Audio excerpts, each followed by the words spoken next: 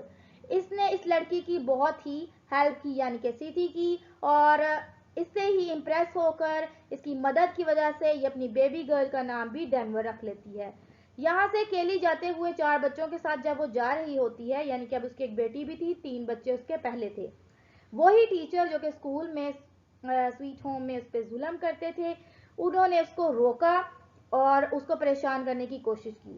تب اس نے اپنی ہی ایک لڑکی کو یعنی اپنی بیٹی کو مار ڈالا تاکہ وہ اپنے بچوں کا تحفظ کر سکے. اس ٹیچر نے اس کو دھمکانے کی کوشش کی اور جب اس نے اپنی بچی کو مارا تو ٹیچر سمجھا کہ یہ پاگل ہو گئی ہے, اس کو واپس لے جانے کا کوئی فائدہ نہیں ہے, یہ کام خراب ہی کرے گی, کوئی بھی اس سے فائدہ نہیں ہو سکتا. وہ لڑکی اپنے بچوں کے ساتھ ایک ٹاؤن میں چلی جاتی ہے جس کا نام ہے 124.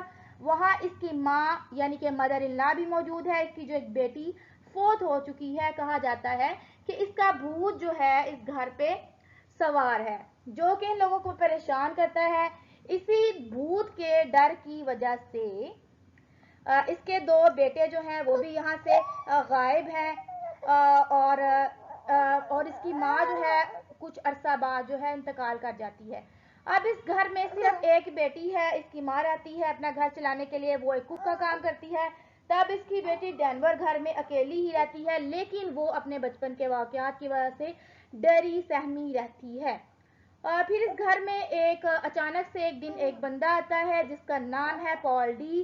یہ لڑکا سیتھی کے ساتھ اسی سویٹ ہوم میں کام کرتا ہے. اس پر بہت ہی ظلم ڈھائے جاتے ہیں اور اس کو زنجیروں کے ساتھ بھی باندھ دیا جاتا ہے.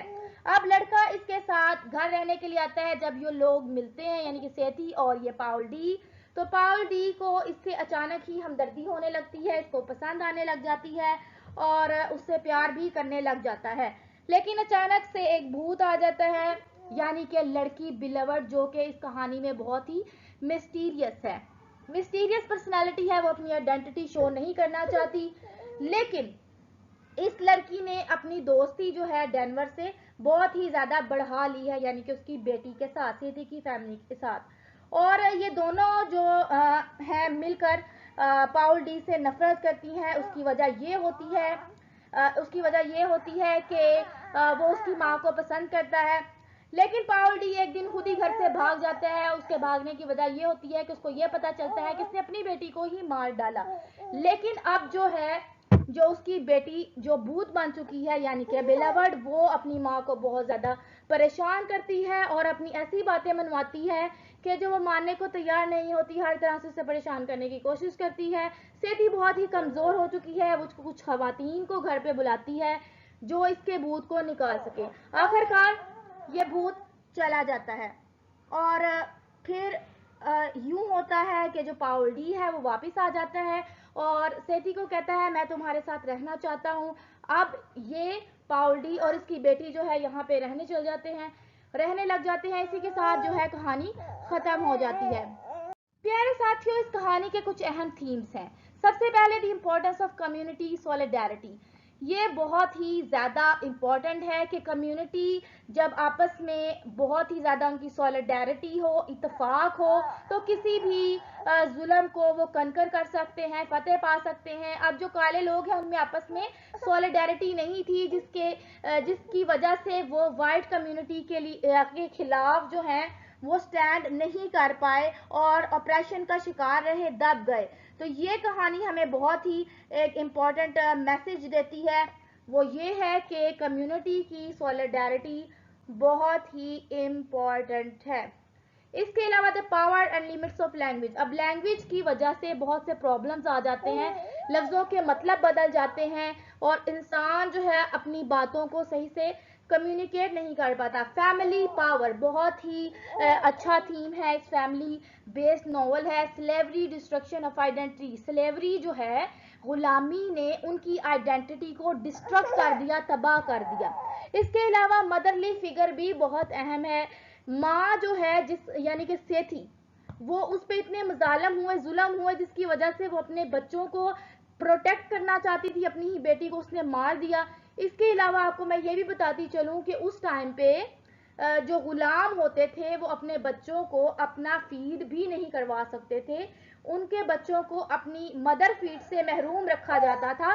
اس لیے کہانی میں یہ بہت ہی اہم تھیم ہے۔ امید کرتی ہوں آج کی ویڈیو آپ کو پسند آئی ہوگی۔ If you like my video, kindly subscribe, like, share and follow my channel. Thank you so much۔ ملتے ہیں نیو ویڈیو کے ساتھ۔ اللہ حافظ۔